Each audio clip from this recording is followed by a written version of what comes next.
시편 90편은 모세의 기도입니다. 시편이 150편까지 있는데 모세가 기도했던 내용이라면 150편 시편 중에서 가장 앞쪽에 나왔어야 연대상으로는 맞을지 모르겠습니다. 그래서 시편 90편 말씀을 나누기 전에 왜 90편 말씀이 여기 90편에 들어와 있는지, 사실 90편부터 110편 요 사이가 시편의 클라이막스라고 할 수 있습니다. 클라이막스가 시작되는 그 첫 부분에 모세의 기도가 들어와 있는지 우리가 한번 생각해 볼 필요가 있습니다. 모세의 기도가 이 클라이막스 첫 부분에 들어와 있는 것은 이 이유 때문입니다. 하나님의 약속은 다윗 때문이 아니라, 성전 때문이 아니라 모세 시대부터 벌써 있었다라는 것을 강조해 주고 싶은 것입니다. 이스라엘 백성들은 포로의 시간을 겪기도 하고, 이제 포로에서 돌아와서, 이전엔 나라였지만 포로에서 돌아와서 나라도 세우지 못하고 왕도 없습니다. 사실은 멋있게 성전을 짓는다고 얘기하고 모여들 있지만 그냥 돌아온 포로 공동체에 지나지 않습니다. 그냥 나라가 아니라 사람들이 모여 있는 것이고, 또 나라가 아니기 때문에 왕도 없는 곳입니다. 왕도 없고, 특별히 다윗에게 약속하셨던 다윗 왕도 없고, 성전도 없는 이 시대에 우리가 무슨 소망을 가지고 살아갈 수 있을까? 사람들이 그렇게 질문할 수 있습니다. 우리 인생에도 똑같은 질문합니다. 내 삶에 이 정도의 은혜는 누려지고, 또 이 정도의 모습은 좀 갖춰져야 하나님의 사람인 것 같다라고 생각할 때가 있었는데, 아무것도 보이는 것도 없고 손에 잡히는 것도 없을 때가 있습니다. 그때 우리가 어떻게 하나님의 은혜를 붙들고 살아가야 하는지 그 답을 주기 위해서였습니다. 여러분, 다윗이 없어도 하나님께서는 이스라엘 백성들과 함께 하십니다. 성전이 없어도 이미 모세 때부터 하나님께서는 모세를 만나시고 약속을 허락하셨습니다. 그걸 얘기해 주기 위한 것입니다. 1절과 2절 말씀 함께 읽겠습니다. 1절 시작. 주께서는 온 세대에 걸쳐 우리의 거처가 되셨습니다. 산들이 나타나기도 전에, 주께서 땅과 세상을 만드시기도 전에, 영원부터 영원까지 주께서는 하나님이십니다. 하나님께서 우리의 거처가 되셨습니다.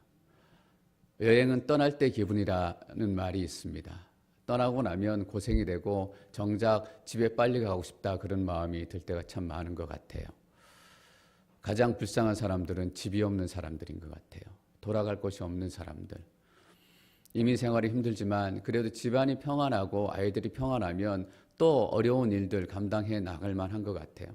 근데 애들이 문제가 생기고 집안이 분란이 생기면 아무리 이민 생활이 괜찮아져도 마음이 편하지 않고 다시 고향으로 돌아가고 싶은 마음이 드는 게 사실인 것 같아요. 돌아갈 거처가 있다라는 얘기예요. 하나님께서 우리의 거처가 되셨다라는 의미는 우리의 집이 되시고 우리의 가정이 되셨다라는 의미입니다. 근데 여러분, 거처 없이 집 없이 살아가는 사람들이 있어요. 우리가 앵커리지에서 많이 보게 되는 홈리스들, 살아간 이 눈에 보이는 집이 없는 것도 문제지만 그들이 영원히 돌아갈 거처가 없다라는 것이 더 큰 문제입니다. 그들에게 따뜻한 음식도 주고 또 따뜻한 샌드위치도 함께 나눠야 하지만 우리가 그들에게 영원히 돌아갈 거처가 있다라는 것을 분명히 얘기해 주어야 합니다. 여러분, 우리가 이 땅에서 생명이 끝나면 참 아쉽고 슬픕니다. 그러나 늘 우리가 장례식장에서 듣는 얘기가 슬픔 속에서도 하나님의 위로를 경험한다라는 것입니다. 왜냐하면 진짜로 돌아갈 집이 우리에게 있기 때문입니다. 그래서 크리스찬의 죽음은 진짜로 돌아갈 집이 어딘가 그 눈을 열어주는 시간이다라고도 할 수 있겠습니다. 하나님께서 우리의 거처가 되셨는데 온 세대에 걸쳐 거처가 되신 거예요. 다윗 때만 거처가 되신 게 아니라, 모세의 기도인데 모세 때만 거처가 되신 게 아니라 온 세대에 걸쳐, 이미 모세 이전에 오래전부터 하나님께서는 이스라엘 백성들에게, 하나님의 사람들에게 거처가 되신 거예요. 여러분, 얼마나 소망이 되는 말이겠어요. 집도 거처도 없었던 포로로 돌아온 이스라엘 백성들에게 모세 때 하나님의 벌써 약속하셨다라는 것만 해도 굉장히 큰 감격인데, 온 세대에 걸쳐서 2절에 보니까 이래요. 산들이 나타나기도 전에, 주께서 땅과 세상을 만드시기도 전에. 그것은 공간의 문제가 아니다라는 거예요. 너희가 어느 곳에 살든 어떤 것을 가지고 살든 그것의 문제가 아니라 영원부터 영원까지 시간의 문제도 아니다라는 거예요. 너희가 모세 때에 살고 있든 다윗의 때에 살고 있든 트럼프 때에 살고 있든 그 시간의 문제가 아니라 너희가 하나님의 백성으로 부르심을 받았다면 영원부터 영원까지 너희는 하나님이 거처가 된다라는 거예요. 여러분 잘 보세요. 주께서는 온 세대에 거처가 되신다고 얘기했어요. 하나님 그 자신이 우리에게 거처가 되시는 거예요. 여러분 우리의 돌아갈 곳이 어디예요? 하나님입니다. 우리의 돌아갈 것은 앵커리지 온누리 교회가 아니라 하나님이에요. 여러분 우리가 하나님으로 돌아간다라고 상상만 해보세요. 이 땅에 지치고 힘든 삶을 다 마무리하고 나그네의 삶을 다 마무리하고 성경에서는 특별히 나그네를 굉장히 불쌍히 여깁니다. 왜냐하면 돌아갈 곳이 없기 때문입니다. 여러분들은 나그네들 아닙니다. 여러분들은 홈리스도 아니에요. 그러니까 집 없는 사람처럼 살지 마세요. 여러분은 돌아갈 거처가 있는 사람들입니다. 영원부터 영원까지 주께서는 누구시라고요? 하나님이십니다.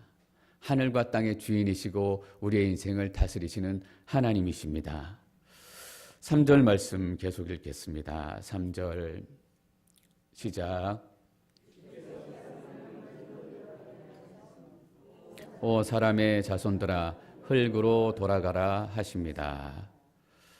우리가 죽으면 무덤에 묻히고 흙으로 돌아갑니다. 묻히면 벌레가 와서 먹기도 하고 썩기도 하고 그래서 우리 몸이 다 부서지고 흙으로 돌아가요. 근데 3절에서 우리가 깨닫는 건 뭐예요? 벌레가 먹고 몸이 다 부서지고 흙으로 돌아가는 화학작용 이상의 의미가 있다라는 거예요. 하나님께서 뭐라 그러세요? 흙으로 돌아가라 라고 명령하세요.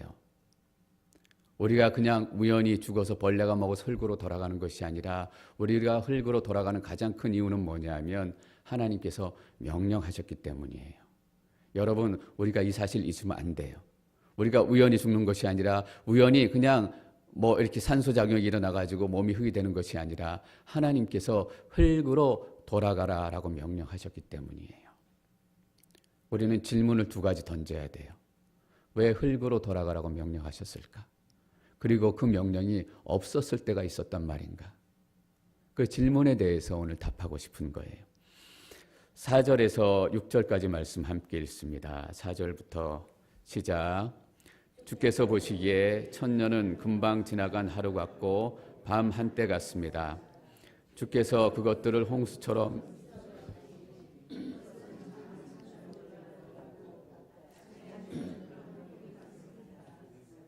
아침에 싹이 돋았다가 저녁이 되면 이내 마르고 시들지 않습니까? 주께서 보시기에는 천년이 하루 같다라는 얘기입니다. 천년이 하루같이 하나님께서는 시간을 초월하신 분이시다라는 의미예요. 다른 의미로 얘기하면 하나님은 처음에도 계시고 끝에도 계시는 하나님이다라는 의미예요. 욥과 친구들에게 하나님께서 막 논쟁하고 있으니까 나타나서 뭐라고 말씀하셨냐 하면 이렇게 얘기하세요. 내가 땅에 기초를 놓을 때 내가 어디에 있었느냐? 아는 게 있으면 말해보아라. 이렇게 얘기해요. 내가 땅에 기초를 놓았을 때 너가 여기에 있었느냐? 아는 게 있으면 말해보아라. 우리는 책을 많이 읽습니다. 그리고 책을 많이 읽으라고 우리 자녀들에게 권하기도 해요. 왜냐하면 책을 읽으면 내가 살지 못했던 그 인생을 알 수 있기 때문이에요. 100년 전의 삶, 200년 전의 삶, 때로는 앞으로 100년, 200년 후의 삶도 들여다볼 수 있게 돼요. 근데 책으로 배울 수 있는 게 한계가 있어요. 여러분 아무리 책을 많이 읽어도 우리가 인생을 살아보지 않으면 알 수 없는 것들이 있잖아요. 우리가 경험하지 않으면 알 수 없는 것들이 있어요. 그래서 가장 위험한 사람들이 책 읽고 경험해보지 않고 또 살아보지 않고 얘기하는 사람들이에요. 70평생을 사시고 80평생을 믿음으로 사신 분들은 책 한 줄 읽지 않더라도 그 삶의 무게로 인해 한마디가 천금 같은 값어치를 가지고 있는 거예요. 우리가 아무리 잘났다고 설쳐도 아무리 좋은 것들을 세워나왔다고 설쳐도 하나님 앞에 서면 아무것도 아니다라는 얘기를 하고 싶은 것입니다. 하나님께서는 욥에게 뭐라고 얘기하시는 거예요? 또 우리에게 뭐라고 얘기하시는 거예요? 아는 척 좀 그만해라 라고 얘기하는 거예요. 너가 아는 게 뭐 있니? 얘기하는 거예요. 우리는 우리 인생에 고난이 찾아오면 이렇게 얘기해요. 마치 모든 것을 다 아는 것처럼 얘기해요. 왜 내 인생에 이런 고난을 주셨습니까? 내가 이해할 수 없습니다. 여러분 내가 이해할 수 없으면 고난의 이유가 없는 거예요. 내가 하나님을 다 이해할 수 있을까요? 내가 하나님을 다 이해해야 될까요? 이해할 수도 없고 이해할 하지도 못해요. 그래서 여러분 89편에 뭐라고 시편 기자가 노래한 부분이 있냐면 하나님 언제까지 내게 고통을 허락하시겠습니까? 언제까지 내 고통을 끝내겠습니까? 하나님 과연 하나님이십니까? 라고 따져요. 거기에 대한 대답이 바로 이거예요. 내게는 하루가 1000년 같고 1000년이 하루 같다. 네가 뭐 아냐? 내가 다 알아서 할 테니까 너는 걱정하지 마라, 이런 의미예요. 여러분 걱정하지 않으시기를 축원합니다. 여러분 하나님은 우리보다 사셔도 한참 오래 사셨어요. 하나님께서 우리보다 아셔도 한참 많이 알고 계세요. 우리 인생이 진짜 중요하고 필요하고 선한 것을 아시는 분은 하나님이십니다. 우리가 요만큼의 인생을 가지고 요만큼의 지식을 가지고 내 인생이 망했다 성공했다 내 인생이 폈다 안 폈다 이렇게 결론을 내려요. 근데 하나님의 눈으로 보면 4절 말씀이 이렇게 시작하잖아요. 주께서 보시기에 아직 안 끝났다라고 얘기하는 거예요. 아직 너의 인생의 종착역이 머물지 않고 이것이 네 인생의 결론이 아니다라고 말씀하시는 거예요. 여러분이 지금 어떤 상황 가운데 살고 계신지 제가 알 수 없습니다. 그러나 분명한 것은 이거 한 가지예요. 지금 여러분의 모습이 여러분의 인생 결론이 아닙니다. 주께서 보시기에 여러분의 인생은 한참 남았고 여러분의 삶을 통해서 이루어질 역사가 한참이나 남았습니다. 5절 이렇게 말씀하십니다. 주께서 그것을 홍수처럼 휩쓸어 가시고 또 우리의 인생은 풀 한 포기 같고 아침에 피었다가 저녁에 진다라고 얘기해요. 인생의 무상함, 인생의 짧음. 그래서 우리는 하나님 앞에 감히 우리가 이만큼 알고 있습니다라고 대들지 말아야 되는 거예요. 요즘에 사람들은 웬만하면 하나님 가르치려고 해요. 그냥 하나님께서 참고 들어주시는 거예요. 자, 7절 말씀 함께 읽습니다. 7절 시작. 우리가 주의 진노 때문에 쓰러지고 주의 격분으로 인해 고난을 받습니다. 왜 하나님께서 너희는 흙으로 돌아가라 라고 말씀하셨는지 그 이유가 7절부터 시작이 됩니다. 주의 진노 때문에 주의 격분 때문에 고난을 받기도 하고 쓰러지기도 한다라는 거예요. 여러분 하나님께서 우리를 흙으로 돌아가라 말씀하시고 우리의 인생을 이렇게 고통스럽게 만드신 것은 하나님께서 진노하셨기 때문이에요. 하나님께서 이 땅에 진노하시고 하나님께서 심판을 내리셨기 때문이에요. 이 사실을 우리가 잊지 말아야 돼요. 8절 말씀 9절 말씀 읽겠습니다. 8절과 9절 시작. 주께서 우리 죄악을 주 앞에 들치시고 우리의 은밀한 죄들의 주의 얼굴빛 가운데 낱낱이 드러내셨습니다. 우리의 모든 나날들이 주의 진노 아래 지나가고 우리가 살아온 세월은 회자되는 이야기거리입니다. 10절 말씀 계속 읽습니다. 10절 시작. 우리의 일생이 70이고 혹시 힘이 남아 더 살아봤자 80인데 그저 고통과 슬픔의 연속이며 그것도 금세 지나가니 우리가 멀리 날아가 버리는 것 같습니다. 맞습니다. 인생이 70이고 오래 살아야 80이고 좀 더 오래 살아야 90이고 100살입니다. 근데 오래 사는 것 같지만 그 인생은 짧기 그지없고 그저 그 인생마저도 슬픔과 고통의 연속이다라고 얘기해요. 이 대목에 우리는 고개를 끄덕거릴 수밖에 없을 것 같아요. 가장 좋은 때, 우리 가장 인생의 전성기에도 우리는 고통과 슬픔을 피할 수 없어요. 실제로 우리 삶에 고통과 슬픔이 없을 때는 우리가 스스로 만들잖아요. 언제 이 좋은 날이 끝날까? 언제 이 좋은 날이 멈출까? 그 걱정하느라고 그 기쁨과 그 축제도 제대로 누리지 못해요. 그래서 보면 우리 인생은 슬픔과 고통의 연속이다라는 거예요. 여러분 하나님께서 우리를 지으셨잖아요. 근데 하나님의 진노로 말미암아 이 땅이 슬픈 땅이 되고 우리의 인생이 슬프고 고통스러운 인생이 됐어요. 우리는 왜냐는 질문을 던져야 돼요. 왜 하나님께서 아담과 하와를 지으시고 흙으로 돌아가라 라고 진노 가운데 명령할 수밖에 없었는가? 우리가 그것을 잊지 말아야 한다라는 거예요. 뭐 때문이에요?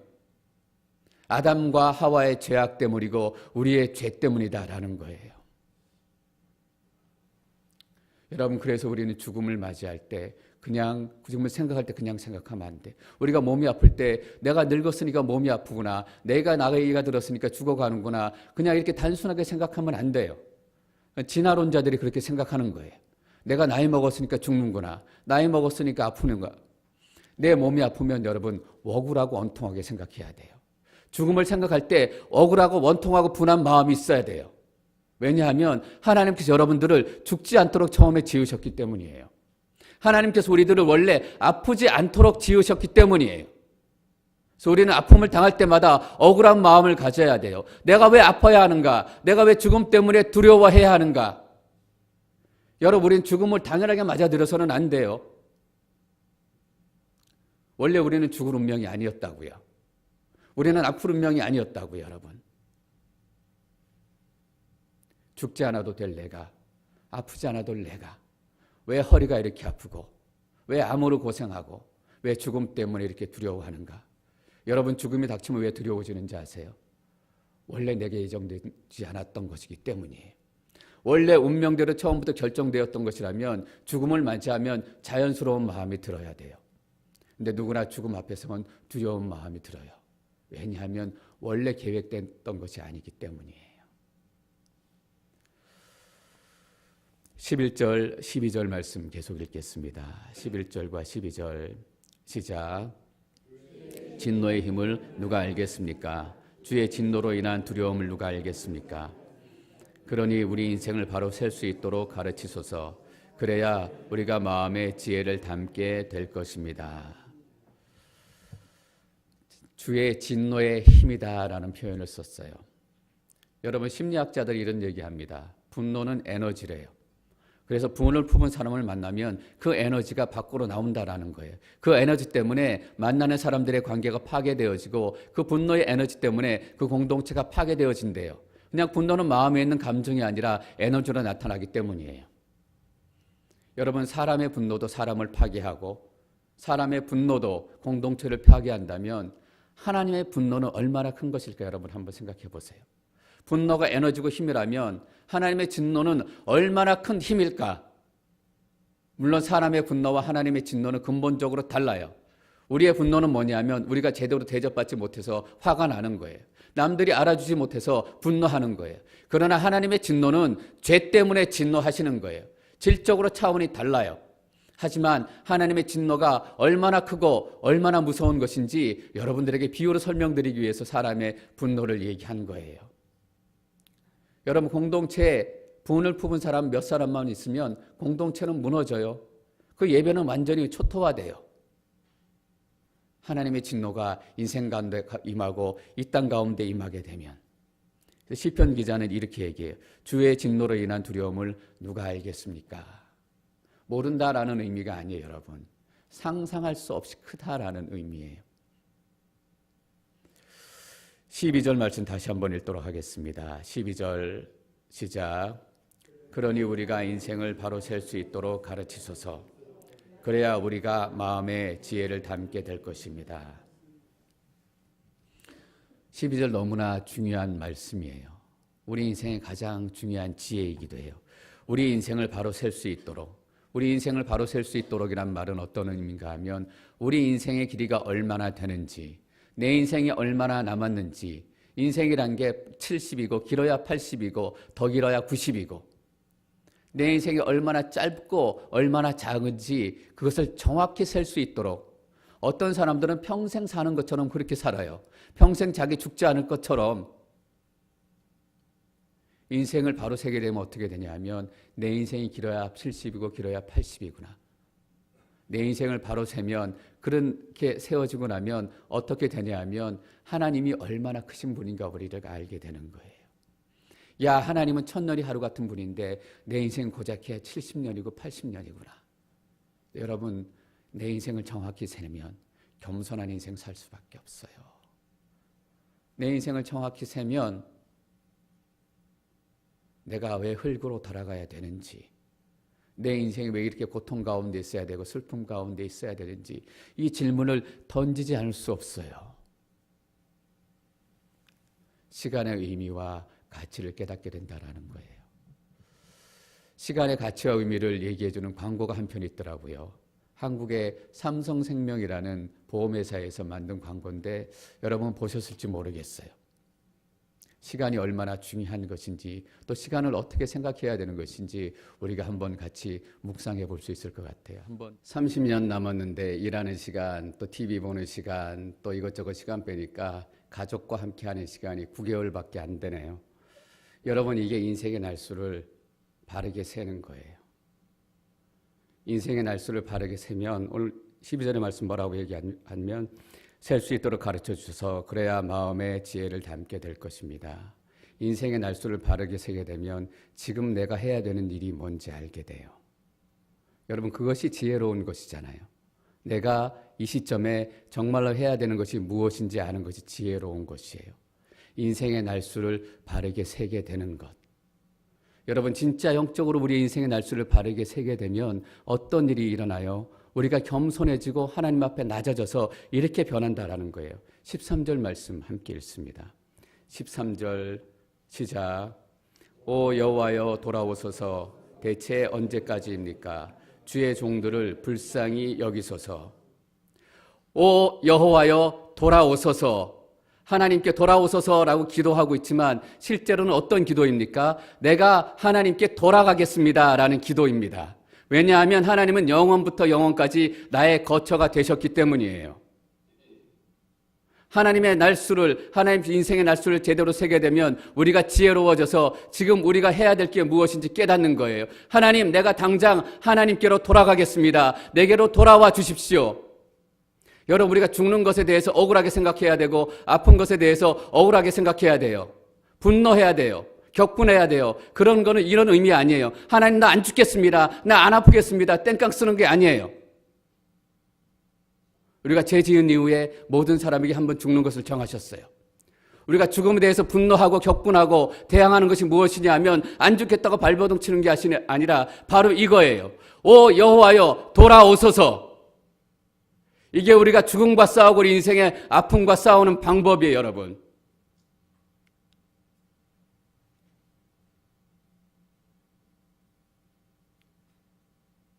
우리의 날수를 정확히 세게 되면 우리가 지금 무엇을 해야 될지, 내가 돌아갈 거처가 어디인지, 내 나그네 삶을 마쳐야 될 결단이 어떤 것인지 우리가 깨닫게 되는 거예요.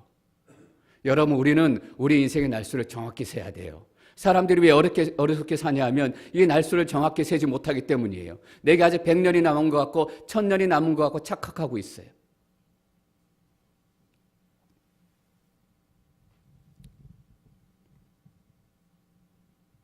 그런 사람들은 하나님에게로 돌아가고 가족에게로 돌아가고 또 전도하는 삶을 살게 돼요. 14절 말씀 계속 읽습니다. 14절 시작. 오 아침에 주의 변함없는 사랑이 충만하게 하소서. 그리하여 우리가 기뻐 노래하고 일평생 기뻐하게 하소서. 주의 변함없는 사랑이 충만하게 하소서. 아침에, 다른 번역이 어떻게 번역하고 있냐면 아침에 주의 변함없는 사랑으로 만족하게 하소서라고 번역했어요.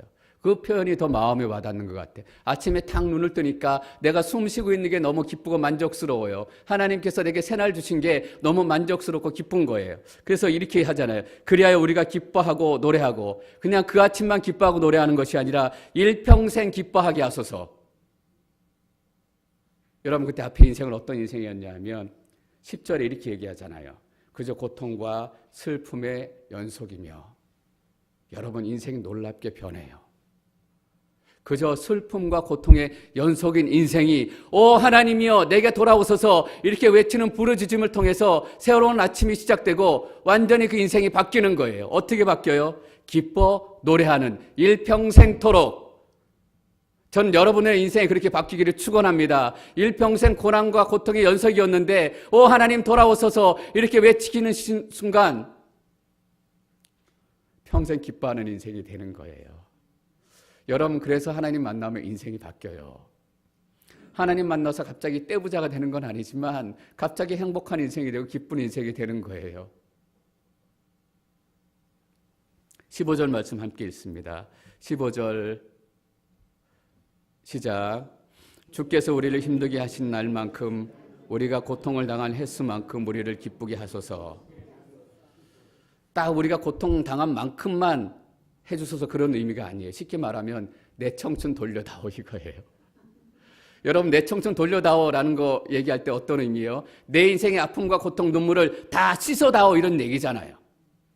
내가 쓰러졌던 자리, 내가 실패했던 자리, 내가 고통으로 머물렀던 그 자리에서 나를 완전히 회복시키시고 소생시키시고 여호와여 나의 영혼을 회복시켜 주옵소서. 이 얘기에 여러분, 내가 고통당한 눈물 흘린 것만큼 하나님께서 회복시켜 주셔서 더 이상 그 고통 가운데 있지 않게 하시고 더 이상 눈물 속에 있지 않게 도와주시고 더 이상 아픔 안에 있지 않게 도와주옵소서. 그 고통의 기억조차 다 씻어주시기를 원합니다. 16절 계속 읽겠습니다. 16절 시작. 주의 행동을 주의 종들에게 보여주시고 주의 영광을 주의 자녀들에게 보여주셔서. 하나님의 행동을 보여달래요. 우리 자녀들에게도 보여달래요. 여러분, 보여달라는 의미가 어떤 의미예요? 내가 환난 중에 있을 때, 고통 중에 있을 때 하나님이 아무것도 안 하는 것 같았어요. 하나님이 행하는 것은커녕 하나님의 소리가 하나도 안 들렸어요. 근데 하나님이 행하는 것을 보여주셔서라는 것은 뭐예요? 하나님, 그 역사로 나를 회복시키셔서 내가 하나님을 찬양하고 노래하고 하나님께서 내 인생에서 역사하시는 그 사건들을 내가 이제 눈을 열어서 보게 하옵소서. 암흑의 시대는 끝이 났습니다. 침묵의 시대는 끝이 났습니다. 이제 하나님께서 역사하시는 것을 내 삶으로 경험하기를 원합니다. 보는 거예요, 여러분. 더 이상 여러분들의 인생이 암흑 가운데 있지 않기 때문이에요. 여러분이 더 이상 하나님 안에서 침묵을 경험하지 않기 때문이에요. 여러분, 더 축복이 여기 있어요. 주의 영광을 주의 자녀들에게 보여주셔서 우리 자녀들이 하나님 보는 거예요. 여러분, 본다라는 의미, 구체적으로 경험한다라는 의미잖아요. 와, 하나님께 살아계셔서 내 삶 가운데 이렇게 역사하시고 내 삶을 이렇게 인도하셨구나. 내가 그 하나님을 본 거예요. 여러분, 하나님 침묵하고 계신 것 같아요. 아니에요, 여러분. 이 모세의 기도를 통해서 여러분 하나님 보시게 될 거예요. 이렇게 기도하세요. 하나님, 주의 종들에게 보여주옵소서. 나뿐만 아니라 내 자녀에게도 하나님의 영광을 보여주옵소서. 17절 계속 읽습니다. 17절 시작.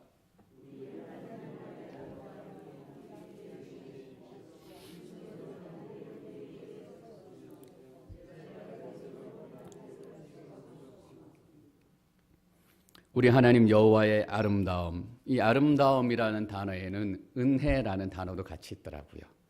여러분, 하나님의 은혜는 너무나 아름다운 것입니다. 전 여러분들의 눈을 열어서 여러분 상황과 관련 없이, 여러분들의 시간과 관련 없이 이 하나님의 아름다움 경험하시기를 소망합니다.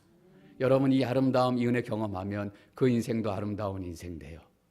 그래서 그 입술에 말하는 것이 달라지고 섬기는 것이 달라지고 그 인생 자체가 달라지는 거예요. 얼마나 아름다운 인생인가. 약한 곳마다 찾아가서 하나님의 사랑을 증거하고 하나님의 은혜를 전하고,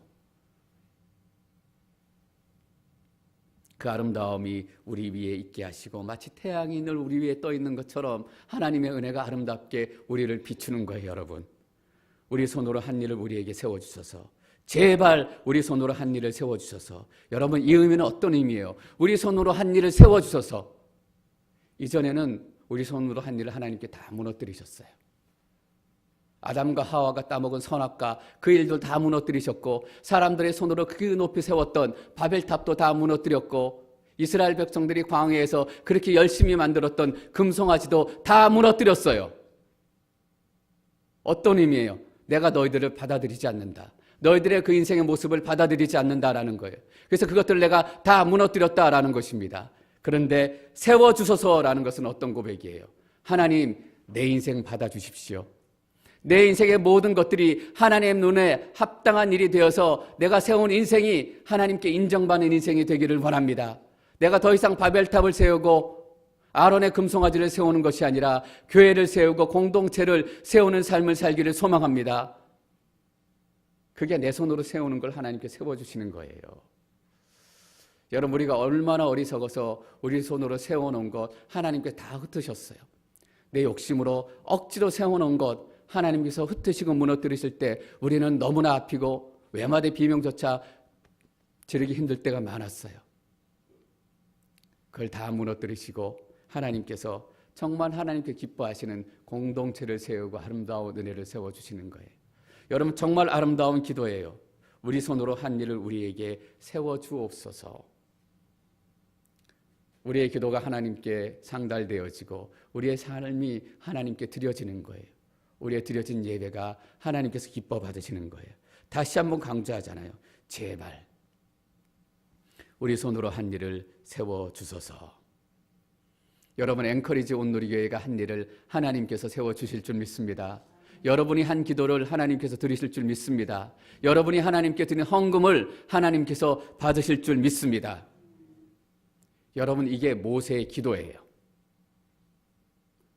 89편의 시편 기자는 이렇게 던져요. 하나님 언제까지입니까? 내 고통은 언제까지입니까?